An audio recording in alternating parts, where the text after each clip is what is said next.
Signore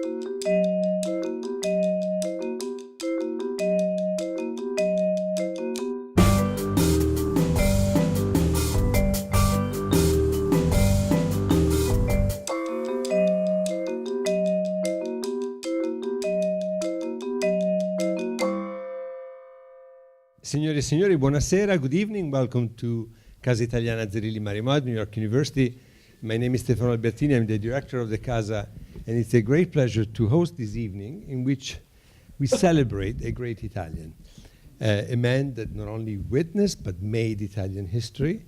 At some point, he probably was the most famous Italian in the world. Oh yes, I think so. And we have the fortune... Well, Luciano Pavarotti was still to come, so... We have the fortune of doing this with the biographer of Enzo Ferrari, Luca Dal Monte, who wrote this monumental biography. You saw copies upstairs in English. The book came out in 2017 in Italy. 16. Recently published in the US and England. Runner-up for an important prize in England right now. It's finalist. It's it's been shortlisted for Book of the Year. The outcome will be announced on October 31st. Could be Book of the Year by the Royal Automobile Club of England, which for an Italian, I think is a pretty good thing.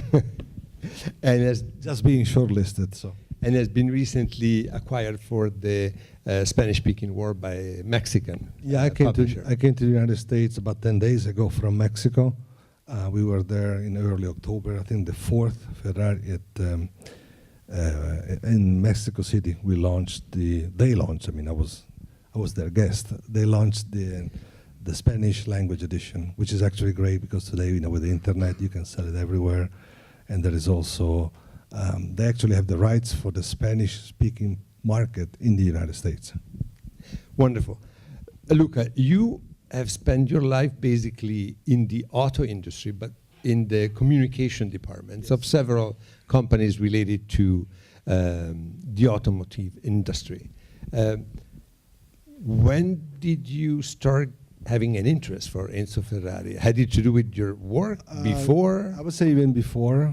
I was born in the 60s and I started to watch the first Formula One races in Italy in the mid-1970s at the time of Claire Regazzoni, Niki Lauda, and Luca Di Montezemolo, who was the team principal. You know, hey George, I didn't see you. Sorry. And in those days, you know, if you watch Formula One races, you know, you didn't just have the cars; you also had the man, and he was very, very visible. He was very, very loud. There was like newspaper stories just about every day in Italy, which was a great thing now because it helped me in my research. And I remember like there were the first talk shows about Formula One. You know, this small, you know, in Italy there was and still is that state-run TV, and at the time we only had that. You had the first like private networks, and there was this like Telesprint, and which was actually the TV of this sports magazine, Autosprint, and it's very naive if you look back at it, you know, the way it was run, but it was the only program that spoke about Formula One. And Enzo would watch it, and he would call in. He would call in. He would phone and really get angry, defending his cars. And if you were like a 14, 15-year-old boy, I remember my brother and I, we just waited for this, you know, Friday night because we hoped that he would call. And to be sure, I mean, they would call often enough because the journalist in charge was a good friend of his, but in those days they had very fiery relationships, and you know, they would argue, and he would call, he would defend his cars and his drivers, mostly his cars, of course. And so this presence in these broadcasts that I followed indirectly because my brother followed it faithfully, so I sort of overheard him.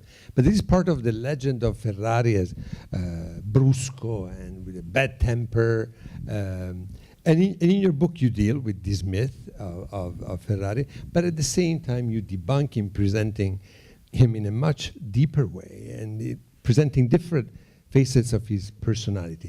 What is your assessment of him as a human being? Well, the assessment is that he was a very complex man, which makes for a fascinating character. I always, you know, say that, you know, if they'd been contemporaries, Shakespeare would have got inspiration for one of his tragedies out of Enzo Ferrari. He was a very, very complex man. He was everything that, people say, and it's opposite. He was black and white, was up and down, which makes for a very tormented and tormenting life, I guess, but for a very fascinating subject to write.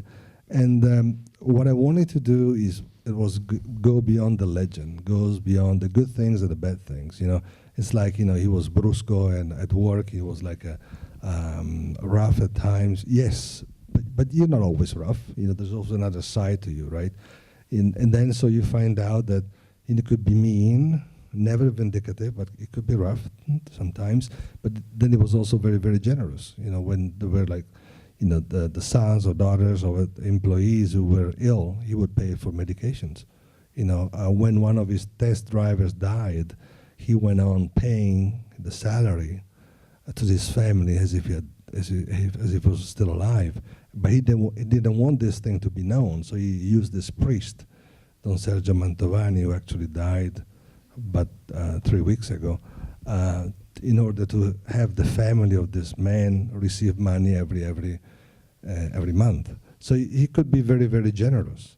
It's all of us. We may have a bad temper, but you just don't have bad temper all the time.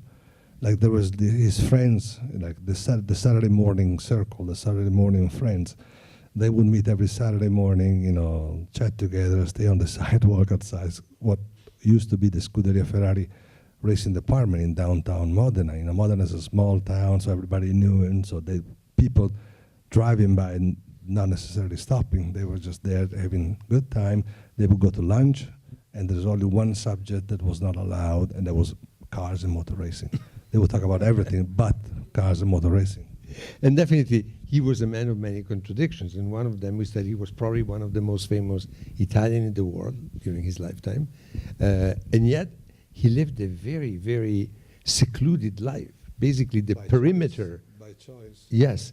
What was with him and Modena and Maranello that it seems like he couldn't step out of that? It was totally out of his comfort zone. I make the point in the book, that he was really king of Camelot, but Camelot was there, so he would not go outside.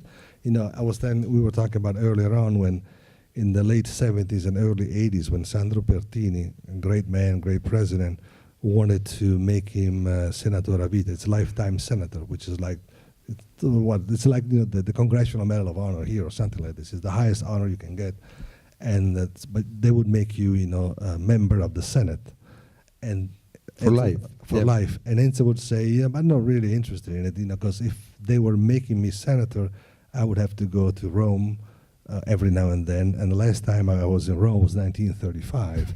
And this was like, 1979. See, he loved, he didn't want to travel, never took a plane, never took the elevator. He was very, very, he loved these routines. And of course, everybody would go there. The King of Belgium, the King of Holland, Willem Holden, Herbert von Karajan. But in Maranello, he was the king. In Maranello was the king. Yes, Modena was already another story, because Modena is a bigger city. They had Maserati, of course, and so there were those who loved him and those who didn't like him.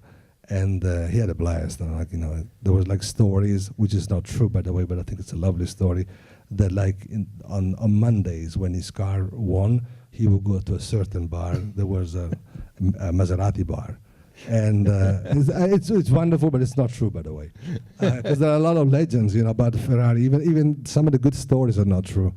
And that would skip going that way whenever he lost. And so we don't know whether he really never went to Rome between 1935 and 1970. No, because every now and then he would go to Bologna, and that was like a code word. Whenever he has normally had to do with women, of course. There was this inside thing that, whenever he was going to Bologna to the Weber carburetor factory, it was actually like a code word for his minding his own business. He was visiting a lady friend. Yes, many. Let's open this parenthesis, because we must talk about Ferrari and women. A very complicated, difficult, not story, but stories, plural. He had a wife that he was with for all of his life. he had a parallel family, basically, with the mother of Piero, that then he recognized and acknowledged as his own, Right, yeah. and then several others. Yeah, I make a point in the book actually that he's a romantic who tries to find true love all of his life, not necessarily finding it, so it doesn't really have a good end. He starts his love relationship with his wife very early on. By 1919, he's only 21. He just moved to Torino. She is from Torino, and but she has problems, you know. And I was able to look basically into his private life through gaining access to a private archive. There are collectors out there who collect not only Ferrari cars, they also collect Ferrari memorabilia, and there's wonderful. He died now. There was this man named Jacques Sauter. Jacques Sauter was a racing driver from Belgium. He became the Ferrari importer for Belgium, and he was a good Ferrari friend.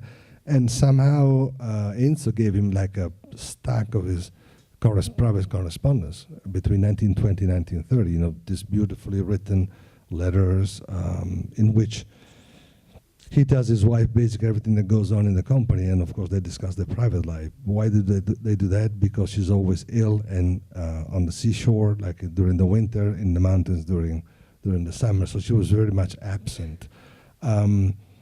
There's actually a great story about this, because in his first, he wrote a wonderful autobiography in 1962, and in this autobiography, he writes that he got married around 1920. Okay, he doesn't really say the date, you know, it's like, you know, okay, it's 42 years ago, but I think you do remember when you got married, right?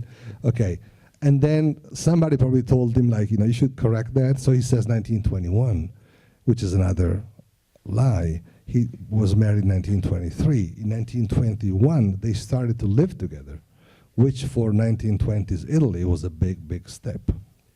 Long story short, he never leaves his wife, but he never really lives with her.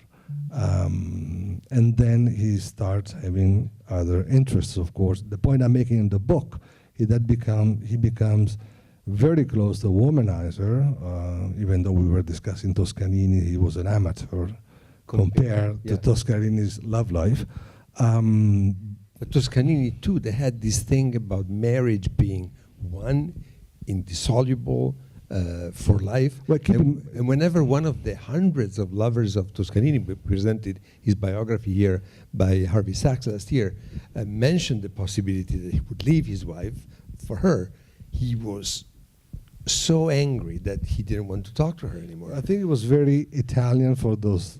So totally convinced days. of the sacred nature of marriage, and yet at the same time having at least 4 or 5 pretty stable lovers. You know, it's all the contradiction of the Catholic Church, of course. And we're not talking about religion or the church tonight, but he was very much Italian, and you know, Catholic teachings, you know, pervade the society. Not necessarily now, but certainly in Toscanini's and in Ferrari's days. So, you know, you have one wife. He tries, you know, he plays with the idea of leaving her, but he actually never does. He doesn't leave her for Piero's wife. You know, Piero's the mother. Present, Piero's mother, thank you, is the present vice president of the Ferrari, the company. He doesn't leave her, not even later on when he falls for other women. And talking about his private life, probably the most defining moment in his life, and the saddest by far, is the death of his son Dino. It seems like it's like the central moment. There is a before and an after that, and it's something that marked him for his entire life. Yeah, absolutely. You know, after Dino dies at 24 in 1956 out of muscular dystrophy (MS), and he actually feels guilty for it. It's a genetic disease. In those days, they didn't know what we know now. It's transmitted genetically from the mother, not from the father. And when he was told this, he said it doesn't really matter, because he talks about his egotistical desire to have a son, so it doesn't really matter where it comes from. It comes from the union, of course, of a man and a woman. And he lives in guilt a lot of this, I guess, the rest of his life, which is 32 years, because he dies in 1988. For 10 years, he dresses only wears black ties in sign of respect. And it's one of those points, one of very few moments in his life when he thinks about quitting racing. Dino dies in late June, and in early July he talks with his journalist friends about the possibility of quitting racing at the end of the season. And then, of course, he doesn't do that because he wins another world championship, Formula One, in 1956, and he probably realizes that Dino would never have wanted for Enzo to quit racing. What is interesting is that by the end of the 1956 season, what happened is that Ferrari, the racing team, goes on, but Enzo stops going to races. Almost like if Dino can go, I won't go. And there's always this subtle complexity in Enzo's. There are all these things, kind of unwritten rules that he lives by, which another one has to do with, Piero Ferrari, the other son, who's a wonderful gentleman who was actually kind enough to sit down with me on a number of occasions for this book. And, when he's born out of the wedlock, he recognizes him, acknowledges him, of course, but Piero has his mother's last name, Lardi. Piero Lardi. And for quite a while, he's only Piero Lardi. He's Piero Lardi until 1978, when Mrs. Ferrari, Enzo's wife, dies. Okay, there is. I talk about this in the book. In Italy in those days, when somebody died, they made this images with something written in the back, and there's a promise that you can read it between the lines that Enzo makes to Laura, to his wife, that there will never be another Ferrari. There will only be, now that Dino's gone, there is only Enzo, not another Ferrari, meaning Piero will never get the name, only one son. So when Laura dies in 1978, and at the time Piero, he was born in 45, he's 33. What Enzo does, he gives him part of the name, and Piero becomes Piero Lardi Ferrari. Piero doesn't become Piero Ferrari only until 1988, when Enzo dies. When Enzo dies, there is not another Ferrari. There's only one, and that's Piero. And I think this is wonderful because it's very complex, it's very Italian, it's possibly even very... It's very royalty. Yes, I mean, it's like, what I'm saying is, his wife is dead, who cares? Give him, recognize him. Piero deserved it. He's a wonderful person. He lived in hiding for so long. And in the shadow of his father. Exactly, and he was actually working hard at Ferrari, just given the name, but he doesn't. Why? Because in Enzo Ferrari's life, nobody really, never ever disappears completely. His wife may be dead, but she's still there. Why? Because his wife has been with him all of his life. And of course, we were talking about before, she's not only Enzo's wife, she's Dino's mother. And so Piero becomes Piero Ferrari only when there is only one Ferrari, not another Ferrari, just him. And now let's move from his private sphere and from his relationship with the family. He came from a family, his father was a sort of an entrepreneur himself, but where did he get his fascination for cars and engines? And from his father and his brother. As in most self-made men, Ferrari makes the point that he was really poor when he started. That was not the case. He was, his family was pretty well-to-do. His father was a carpenter working at a small, not that small. He had 30 people working for him. And he was getting commissions for the state railroads, which at the time, late 18th century, were very important because Italy had just been united, and so there was a lot of work. Actually, his father buys his first car when there are only 25 other cars in all the Modena province, county of Modena. So he was pretty. He was doing well, and he doesn't really. His father brings cars home. His brother, who's 2 years younger, a year older, is more interested. Until when, in September of 1908, and Enzo is 10 years old, they go to this Coppa Florio, not to be with a Targa Florio, which is raced in Bologna, and there's a spark that hits him. And from that day on, he says, there's something, soft spot for me about cars. And as a young man, he doesn't particularly like going to school. His favorite subjects are Italian and history. And his other interests are mostly sport. And he loves athletics, running, skating, sharpshooting. Sharpshooting, yeah, that's right. Yeah, and sharpshooting is actually the only thing he's good at, because his brother is like 2 years older. So at that age, if you're older, you're better. And he kind of, his brother is always better in everything he does. In school, is the best guy. And actually, there's a great story. By the late 50s and early 60s, his wife lives to be 93. And, by the late 50s, Enzo's 60 years old, and she's well over 80. And they always had a very complex love-hate relationship, because they were actually left alone very early. Both her husband and firstborn son died in 1916. And so there is this great thing that, she has this very stormy relationship with him. So he would go to the office in Maranello. There were people waiting outside. But people waiting outside could be, Herbert von Karajan, not just employees. She would go in, she wouldn't mind, who's waiting, go in, and they would go at it, have nasty words, sometimes they would curse. And then everybody was hearing everything from outside the door. And then she would just walk out, slam the door, and says to the first person they met, I don't know, Lucia, I don't know how you can put up with him. I had two sons. The bright one died when I was young. I was stuck with him. And and this is Enzo Ferrari. With honestly, with William Holden weighing in there. So, and he starts how the Scuderia Ferrari starts. That's his first major achievement. Yes, he wants to be a racing driver, and he's a pretty good racing driver in the 1920s. He doesn't want you to know that. So in his autobiography, he writes that he was really not that good, but he was pretty good. But by the mid-1920s, he understands that he doesn't have the talent of the real good ones. So by the late 1920s, he understands that if he wants to play a role in motor racing, he has to do something else.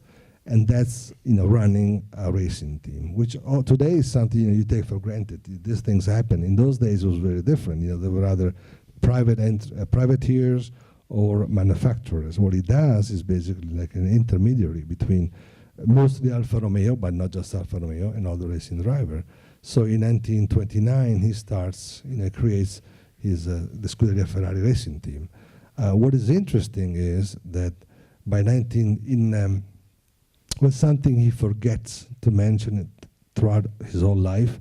There's actually one thing he does before, and that's Carrozzeria Emilia. Carrozzeria Emilia is a coach builder, like Carrozzeria Pininfarina, Vignale, touring today. He never talks about it in his life, not in his book, and doesn't come up in any interview because it fails really bad. After 2 years, he starts Carrozzeria Emilia in 1920, and it has to shut it down in 1922. And he never mentions it, and I understand why, of course. But it's a shame, because it's it's part of his learning curve. This I told Pierre in one of the interviews, it's a shame your father never mentioned it, because he would have shown that he's one of the few people who do learn from experience. We never do, by the way. But he's one of the very few people that really did learn from experience, because he loses a lot of money. His mother actually has to use some of the family's money to pay his debts. So by 1929, when he decides to try again, different thing, but the Scuderia Ferrari racing team, he has the money, but he doesn't use it. He goes on and acts like a Broadway producer. He uses somebody else's money, and he finds wealthy gentleman drivers that give him the money to open the racing team. And when does he start making his own cars with his name on it? That would be 19. And how is the transition between the two? There is a transition because right at the outbreak of World War II, he basically is let go, not necessarily fired because he was only a consultant for Alfa Romeo, but his relationship with Alfa Romeo ends very abruptly, and he signs a clause pledging not to make any car bearing his name for the next 4 years, and like a month later he's busy doing exactly that, which he doesn't call Ferrari. Okay, the name Ferrari doesn't pop up until 1947, but he's already in operation in 1940 with this improbable name of Auto Avio Costruzioni, Auto, automobile, avio, airplanes, constructions. And somehow he gets away with it. There is a point being made that, he was very irresistible in so many ways, and Alfa Romeo knew that they owned him a lot. So even though they know that this car belongs to him, it even has the prancing horse on it at one point, but Alfa Romeo decides not to sue him. And these two cars compete in 1940 Mille Miglia with Alberto Scari, by the way, and a nobleman from Modena. But the first Ferrari, it's the 815, the 125, it doesn't come until 1947, which is why Ferrari last year celebrated the 70th anniversary. So these years between 1929 and 1947, of course, in Italy are marked by fascism, and these calls for the question, what does Ferrari do during fascism? Does he identify with the regime? We have here one of the most illustrious and authoritative historian of Italian fascism. So, but I think a lot of people are asking these questions in their mind. Well, He became successful. He established a reputation and a name. Yeah. What was his relationship with the regime? Well, it was a very thin relationship, meaning that you could not pretend that fascism wasn't there. It's like it was the land of the law, I guess. But Enzo's interest for politics is close to non-existent. He was okay with the monarchy. He mostly never actually even went to vote throughout his life. He doesn't become affiliated with the fascist party until it becomes compulsory to have the party affiliation to go abroad, and that's 1936. And fascism starts in October 1922, and the dictatorship is officially declared on January the 3rd, 1925. So fascism has been in place for 11 years when Enzo Ferrari, his drivers, his mechanics, his engineers do take the fascist party card because otherwise they cannot go to the Grand Prix of Monaco, the Nürburgring, or Le Mans.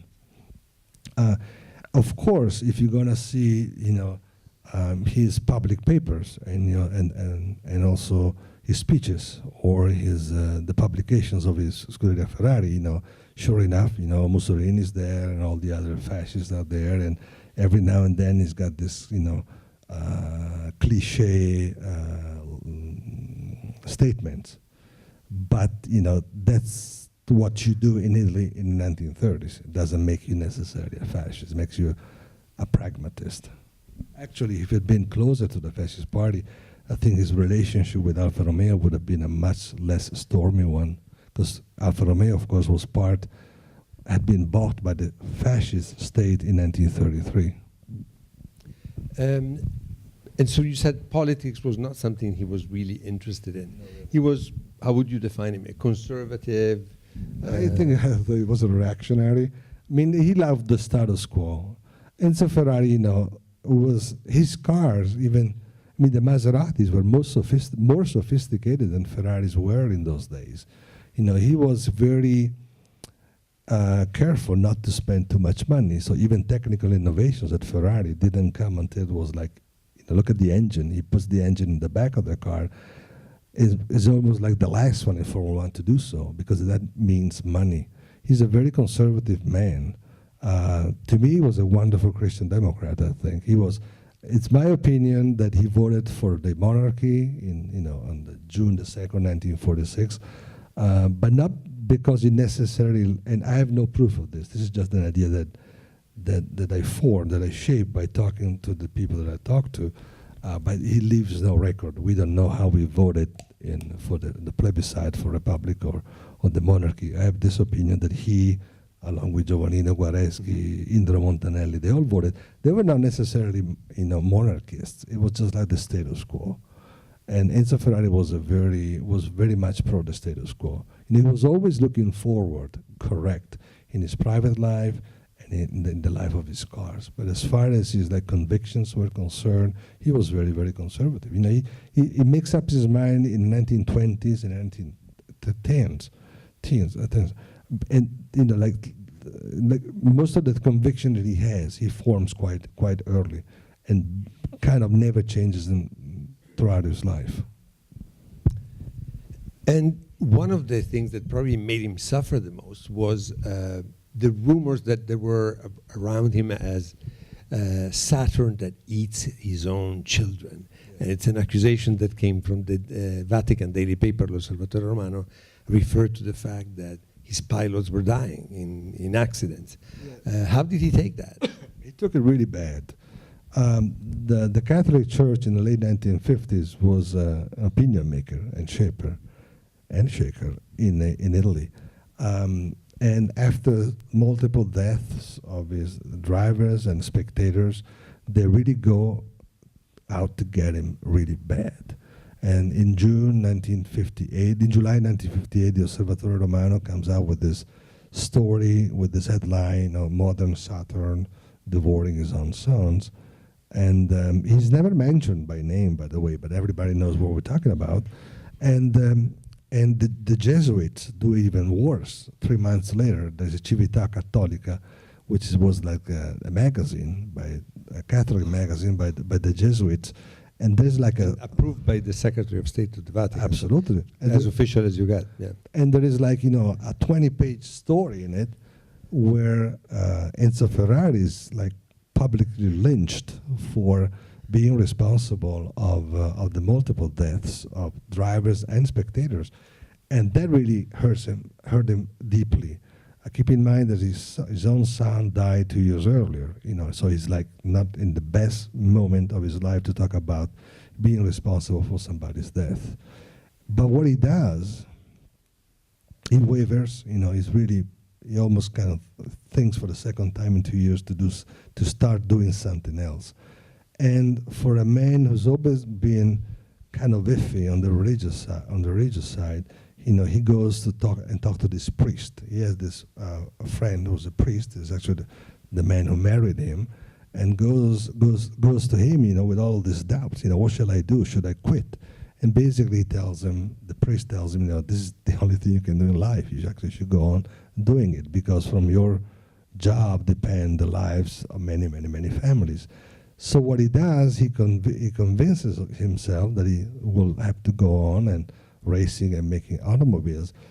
But at that point, he wants to win. So he decides to change the mind of this Jesuit writer. And this is in October. He talks to Padre Berto a little bit later on. And then through the Bishop of Modena, sets up a meeting with this guy, with this, Carmelo Leonardo Azzolini, this Jesuit who wrote the story. And they have a whole day at Maranello. He treats him like royalty, let him drive the cars, and they talk and talk and talk. And sure enough, in March, there's another story that tells, it's everybody's fault but the construction, certainly not Enzo Ferrari's. And this is remarkable. It's close to unbelievable if you think about the role that the Catholic Church had. You can move the church today, think in 1959. But when he wanted to get something, he could really fascinate people. And I think this is probably his greatest win, his greatest victory is to convince the Jesuits. Again, we're talking about the Jesuits. That he's not responsible. He was looking for some sort of validation. He was looking for some sort of statement saying, I'm not the monster that you are projecting me to be. I do my job. I make beautiful cars. They win. They do what they're supposed to do. Absolutely. And he wanted to have that recognized. He certainly wanted to have that, but he also wanted to. I think he's very, very clever. He can. At one point, he doesn't only get vindicated. He uses the Jesuits to go against the organizers of Grand Prix. It's fascinating. Because At one point, the news story, the one published in March of 1959, says, it's not the constructor's fault. Certainly, it isn't Enzo Ferrari, and he writes like a boilerplate on Enzo, which Enzo himself would not have written something so fancy about him. And it says it's actually the organizers of the races that should do things differently to make racetracks and races safer. I mean, I don't think even Montezemolo at his best would have done this. And I talk about Montezemolo only with love. So, how involved was he in the technical process of conceiving the cars, of fine-tuning the engines, of the real production? He had very limited technical education. Yes. Never went to the university. Had an honorary degree in engineering. Never finished high school. And did he really have an input in the technical conception of these wonderful cars? And if so, until when? And when did he say, okay, now I can't? It's a very limited role that he played. He really, his best, of course, he had an ear for engines. He had a sixth sense for what could work, couldn't work. But technically, he was pretty, I want to use the word ignorant, but his great asset was to understand that because he didn't know all these things, he had to surround himself with the best technicians around, which is always actually what he does all of his life. He's always interested more in racing cars than he is in road-going cars.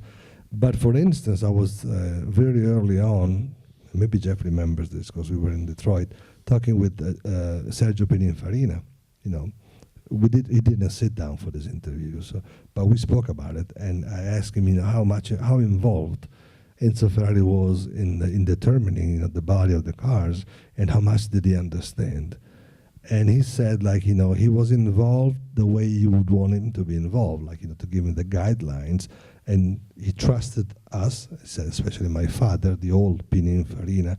But he said, every time we went to Maranello with a new car or new advanced step of the car, he knew exactly what he wanted. So if there's something that did not please him, he could not tell you technically what it was, but he certainly had his ideas. And so he was very much involved in that side. But I think his best quality, again, was to find the right people. When he finds there are a number of wonderful engineers, Gioacchino Colombo and Giotto Bizzarini, even Carlo Chitti to some extent, and of course Mauro Forghieri. Once he finds the right person, he trusts this person completely, and of course he checks his job, but he went with what they decided. And on the road-going side, the moment he finds and sets for Pininfarina, that's kind of the end of the story. He will always check everything, but he knows that those people that he has delegated to do those tasks are the best that he could find. I think it's time for us to open to our audience. If you have any question on Enzo Ferrari, he has the answer. Yes, sir. Hello. I have 2 questions. There's a microphone coming on. Thank you for the microphone. So everyone else can hear. Thank you for your presentation, because I think that personally I was fascinated to maybe spend 1 minute in my life to meet probably one of the best men in the world. And the first question is, why you never use the word to describe Enzo Ferrari like a visionary? Because I feel that this is the rule that he gets in the company. Because it's an overused word. Just like I don't use the word excellence. I hate the word excellence. George, how many times do we have to use excellence at Maserati? I hate that word. Visionary, yeah, of course they're all visionaries. Steve Jobs used it for him. Walt Disney was a visionary. Enzo Ferrari certainly was. I like to use, motivator. He motivated people. And Montezemolo was very much like him. He certainly was. And the second one, I'm very curious because probably I think that Ferrari was the company was Ferrari. because I feel the personality of the cars are reflecting the personality of this man. Up to a certain point. Yeah, and my question is also a curiosity that, for example, he died, and Ferrari, I don't know if it's correct, for 24 years, he never won another Formula One. 21. 21 years, exactly. Until another guy is coming on board, you know, that they have a more or less the same personality. There was Jean Todt. And Jean Todt means that looks that the company, maybe you know better because you was in the I'm smiling because Jean Todt and I go back a long way. We were together at Peugeot back in the early 90s. So anything you say about Jean that is good, I like it. No. I said that is looks the Ferraris to go and to win. He need a certain kind of personality or leadership that is able really to get the company at a certain level. And if we go to the day today, you know what I mean, unfortunately, another guy was, the president of Fiat and so on that unfortunately died a few months ago, and looks that also him, he got a personality that was not an easy personality.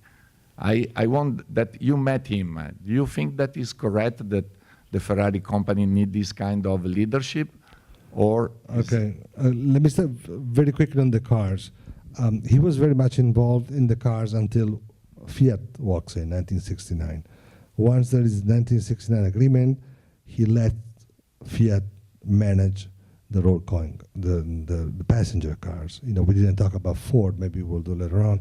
You know, what Enzo always cared about was the races, was the racing cars. That's what he loved, what he cared. Once Fiat comes in, good. 1983, he even moves his headquarters on the other side of the street. If you come from Modena and you go toward the hills, Ferrari's to your left, the car company. To your right, past the Cavallino restaurant, is the Gestione Sportiva, the Ferrano track. So in 1983, he leaves Fiat on the other side and moves on this side. Coming to leadership, one of the great things, and I was using this when I was going around talking about Maserati for the centennial, you know. The great thing about Ferrari is continuity, which is exactly what Maserati lacked. 100 years of Maserati, so many different ownerships. 1929, 2018, of course, untimely death of Mr. Marchionne, only 3 people. Enzo Ferrari from 1929 through 1988, Luca di Montezemolo from 91 through 2014, and Marchionne, who would have gone on for 10, 15 more years. And this is very unique. I mean, only the Queen of England has been there for longer. And God save the Queen, of course. But what I'm saying is, I love your thing about Jean. As I said, you know, Jean Todt and I go back to when we were both at Peugeot, in Italy myself, in Paris him. But the key is Montezemolo. Montezemolo was very much the heir to Enzo, also in terms of managing the company and the team. Of course, by the way, Montezemolo managed more the gestione industriale, so the passenger side of the company, that Enzo did for the last 20 years of his life. He was actually able to find the right people. Jean Todt, of course, being the #1 guy, you know, with very large shoulders. And then, of course, you know, Ross Brown. And then, of course, Michael Schumacher. So I agree with you. Jean had a very important... See, Jean was, because of who he was, Montezemolo trusted him completely. You know, in a way, even though it was a different role, it was like, you know, Forghieri. Of course, Forghieri was more technical, and Jean was just Jean was managing. But it's the same thing. You know, you delegate to the key people, and you let them go. If you think about 2010, when Ferrari loses the first championship to Vettel, because Ferrari thought that Red Bull would favor Mark Webber, and so we do the last race, you know, shadowing Webber, and they actually could still win, and they have Vettel win the championship, and we look silly in doing this. Afterwards, Montezemolo understands that there was nothing wrong in doing this, and he defends his team because he's a man of races. He has been there and knows that, you know, sometimes you make mistakes because the other have been more clever than you are. But this only comes out of having been with Enzo and having learned the hard way how to run a team.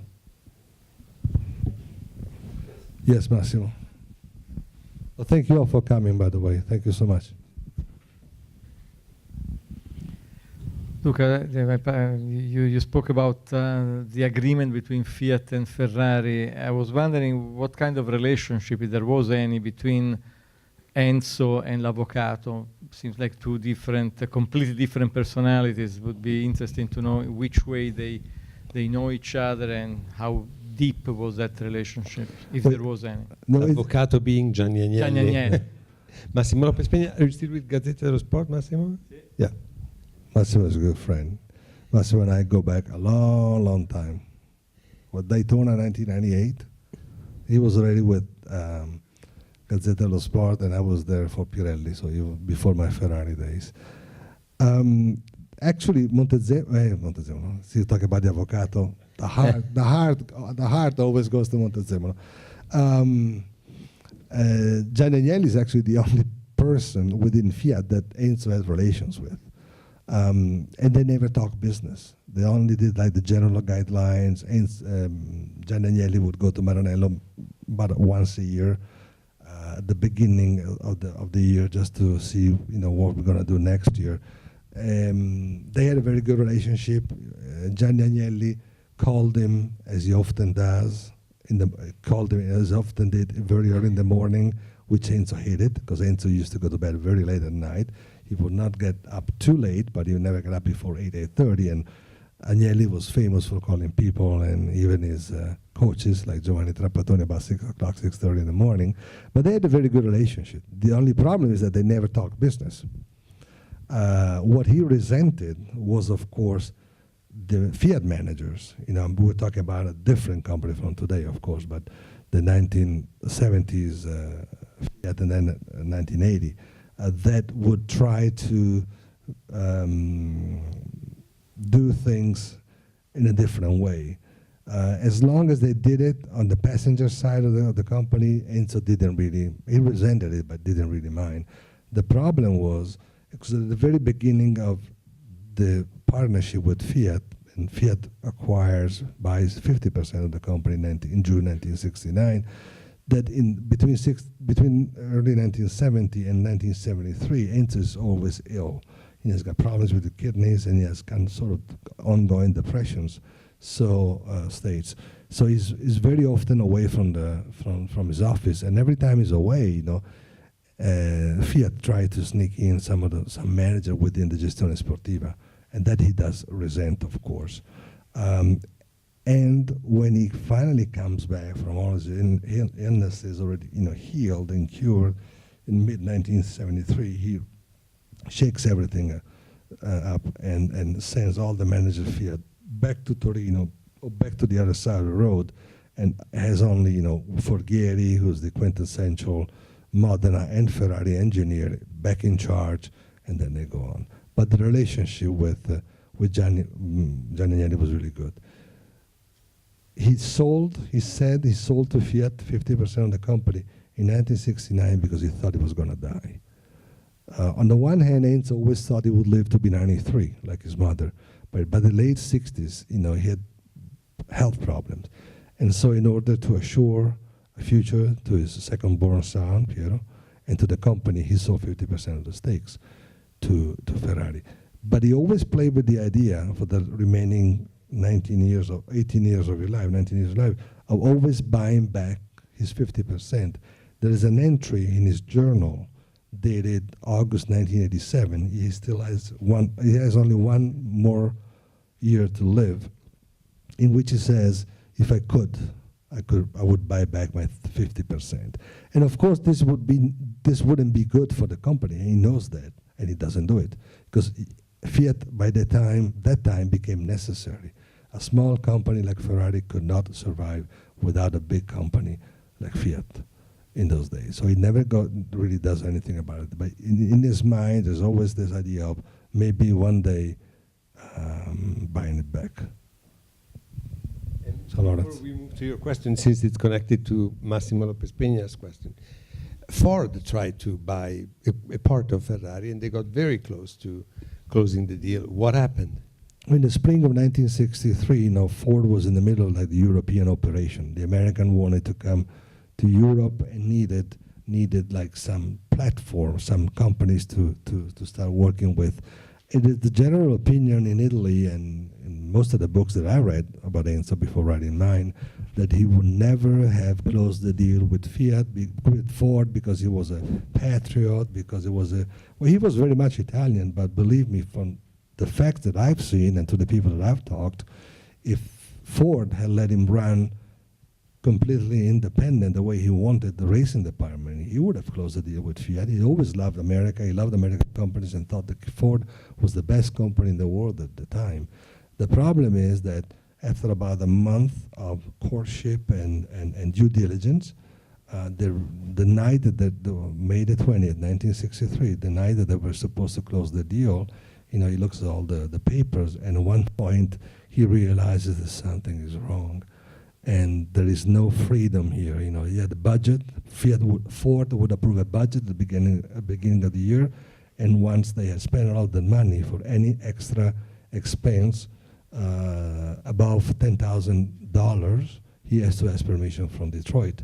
So he's really getting upset, and so he turns to Franco Gozzi, who's been one of my great sources, and has been Enzo's press secretary for 28 years, and says, does it say the same? He was reading the Italian version, of course, because he spoke French but didn't speak Italian. So he turns to Franco Gozzi and says, does it? He didn't speak English, yes. He spoke only French, so he was reading the Italian translation. He turns to Franco and says, does it say the same thing in English? And when Franco Gozzi says, yes, it does, he starts yelling. And Franco Gozzi tells me, at one point, he thought he was going to flip the table against him. And there is an interpreter there. George, you should have been there. There was an interpreter there that at first starts to translate. By the way, the interpreter is a lady, Clara Gaviola, which was for a long time the only Ferrari female employee, and she spoke English, so she was there translating. But the language becomes so bad that she stops translating. The Americans, of course, don't need any translation. They understand what's going on. And so it's 5 minutes like this, he's unstoppable. And then he gets up and says, okay, let's go to dinner. And so they just walk out, go across the street, go to the Cavallino, and says something like, enough of this Coca-Cola, let's drink Lambrusco. Yes, sir. They said this, this is like part of the legend, but apparently he said that. Thank you. Two things. Is it fair to say that his wife was married and he was not? And if you can talk about the Ferrari versus Lamborghini. I should have said that. You like that? I like that. If I ever do a revision of the book, I'll probably use it. All right. Well, then you can give me a commission. Thank you. But I'm really interested in hearing about the Ferrari versus Lamborghini competition and, that whole thing.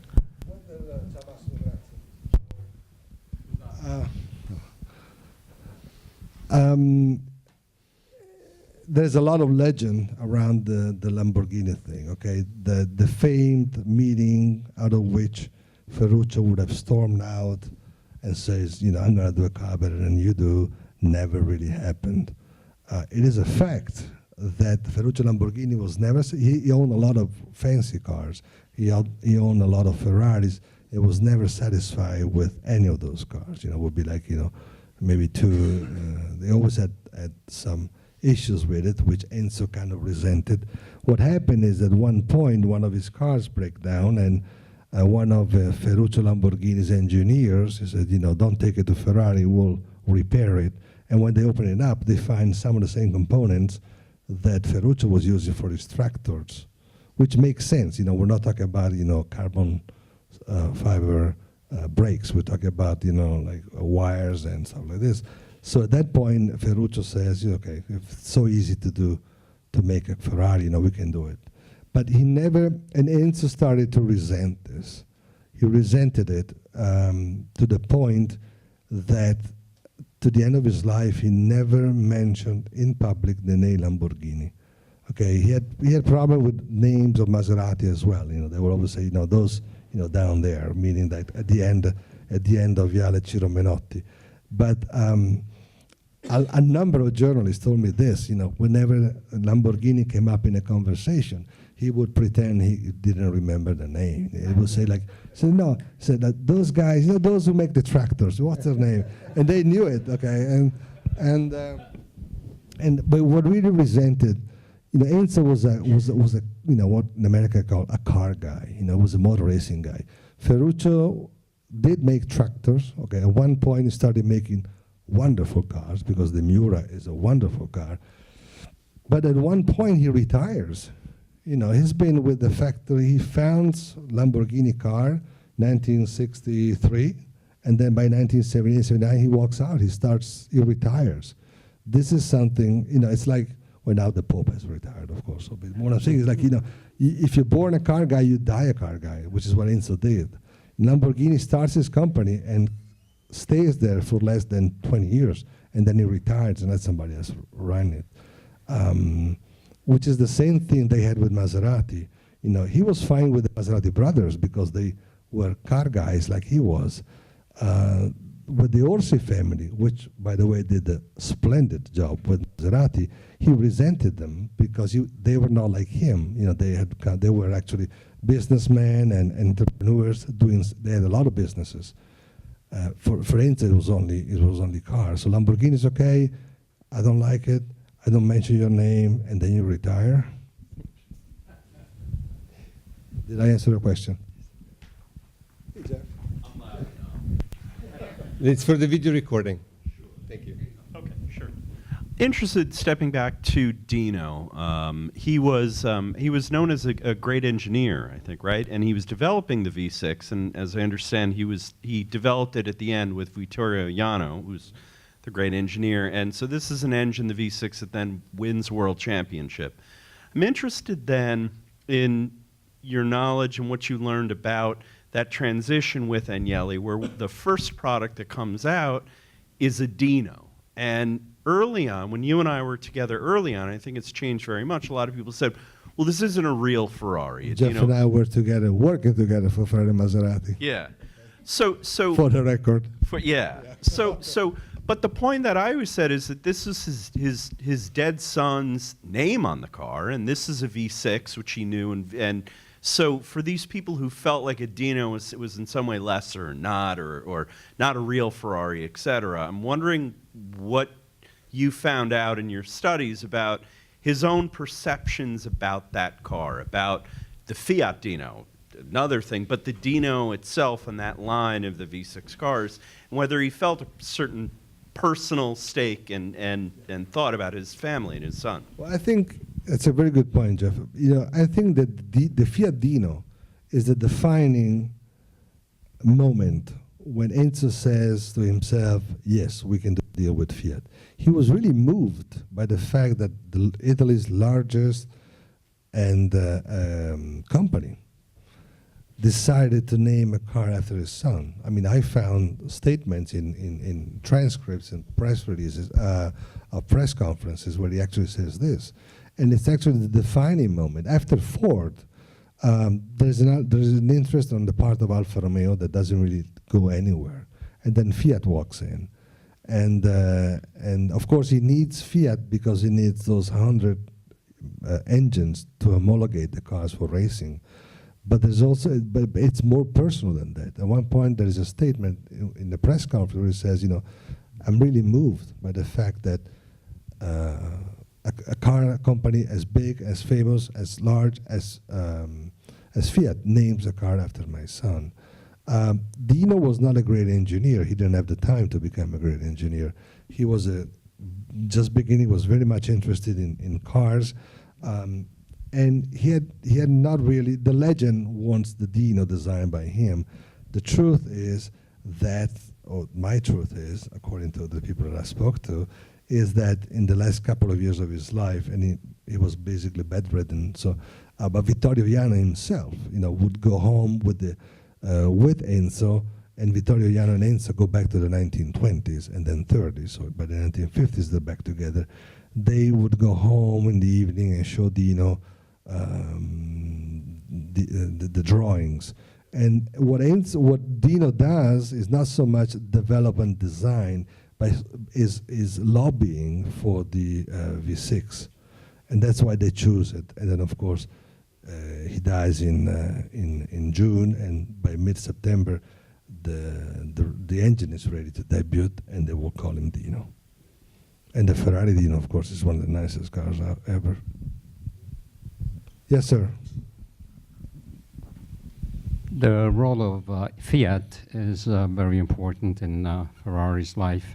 And if you looked at, I'm interested in the initial days when Enzo applied at Fiat for a job, and of course he was rejected. I know that he was very distraught at that, and that event had an impact.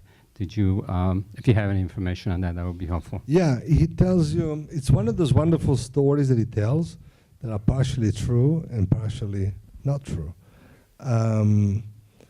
He tells in his autobiography, which I already said this, by the way, is wonderful reading. Okay, he's such an architect of his own success that by 1962 he writes this wonderful book, which is important for what he says and for what he doesn't say.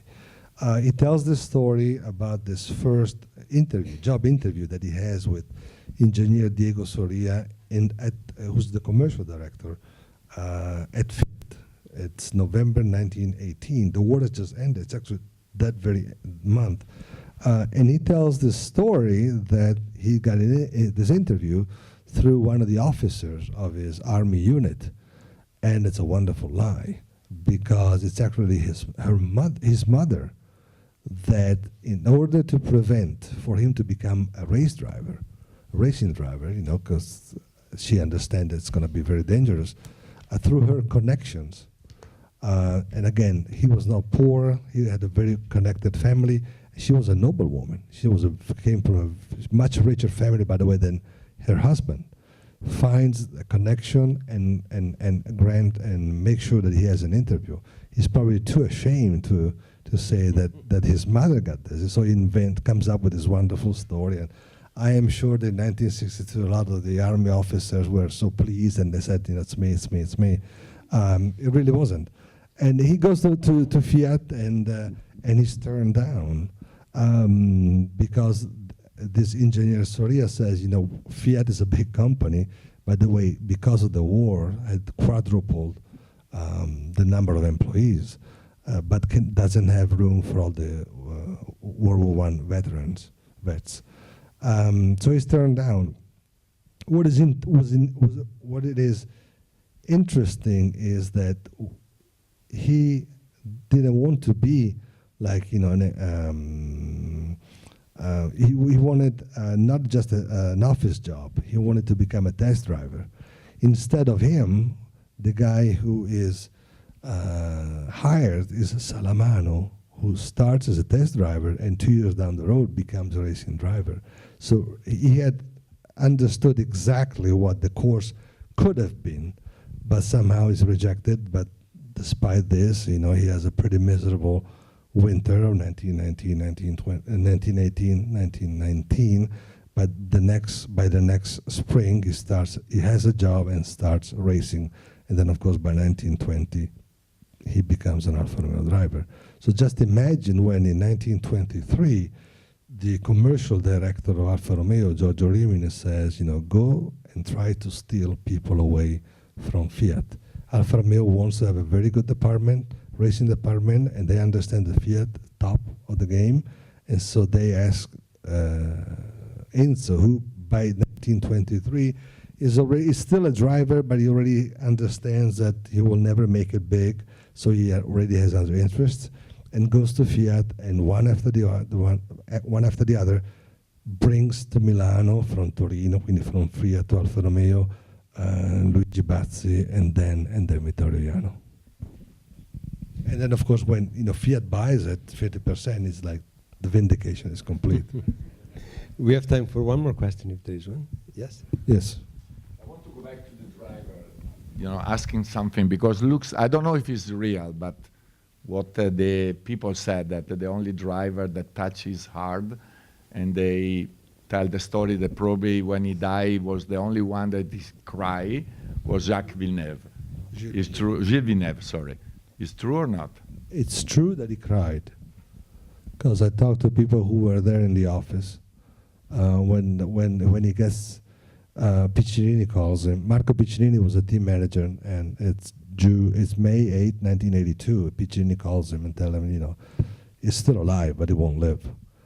And those who were in the room with him said, you know, he just excused himself, went to the bathroom, and when he came out, it was definitely clear that he had cried. However, Villeneuve is not the only driver that he loved.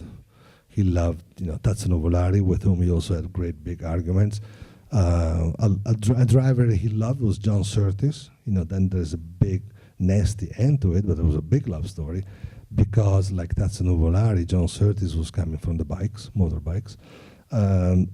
A driver he really loved like a son was Peter Collins, the Brit. Nobody ever talks about this, but if he had a close relationship with one of these drivers, because also the times, you know, this is 1957, 1958, and Dino dies in 56, is Peter Collins. Mario Andretti, and Mario that we Andretti. tried to get here tonight. Yeah, we talk about Mario Andretti. He loved Mario. Mario, of course, to us, is, even today, Mario lives in Pennsylvania, has been here since 1952. Nazareth, Pennsylvania. And he is, of course, American. But to us, Mario is still Italian. And to Enzo, he certainly was, just like Claire Regazzoni. Claire Regazzoni was Swiss from Canton Ticino. To us, he's Italian, doesn't really matter, right? But the great thing about Villeneuve, you know, it's very, very, you have to do the whole story. Yes, in the end, he loved them. Keep in mind that Gilles was leaving Ferrari at the end of 1982. He was either going to Renault or to create a team of his own with Wood Marlboro. So, you know, again, hadn't he died, you know, the statements he would have left in his books would probably have been different. But the great thing about Villeneuve is that, you know, he hires him in late 1977 because Niki Lauda walks away. And he wants to, you know, show Niki that you can find basically anybody and make him into a champion. Much like he had done with Niki Lauda in 74. The problem was that Niki Lauda matured very quickly, and Gilles Villeneuve did not. And Enzo spends the whole 1978 trying to find ways to get rid of Villeneuve, to send him somewhere else, and he can't. And it's a good thing, because by 1979, you know, Gilles finally explodes with all of his talent, which was huge, starts winning on the racetracks. But what really convinces Enzo of how good Villeneuve is not what he does on the racetrack, is what he does off the racetrack, meaning that he stays loyal to the company, to the racing team, and helps Jody Scheckter. Jody Scheckter is the guy who's